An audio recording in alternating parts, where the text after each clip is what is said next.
marking in basketball. Hello, could someone please explain to me more clearly how to mark an opponent correctly in basketball? And they don't understand the principle of the cylinder very well.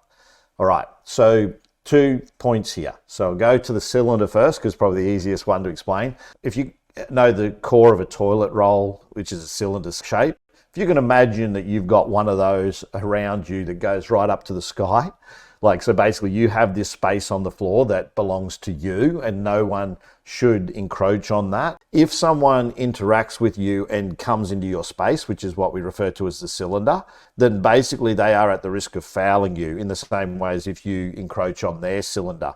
So the term cylinder actually comes from the ring itself, because the ring, it also has its own space on the floor. So that's why they sometimes refer to it as the cylinder. Some coaches call the charge circle the semi sort of circle line that appears. They have to be outside that to take a charge, because the basketball hoop also has its own cylinder. So if you imagine, like I say, a big toilet roll in that space, that basically says that it's a neutral zone, that no one on the floor has advantage in that spot. So it's about advantage, disadvantage is the core of it. Now, back to the first part of your question, which is how do you defend someone? Well, obviously you want to stay between them and the basket. If you're off the ball, you want to form a triangle with your offense. So you would, what we say, at a young age, we say point pistols, but you want to be the top of that triangle. So you'd have your defender in front of you. You'd have wherever the ball is, you need to see that as well.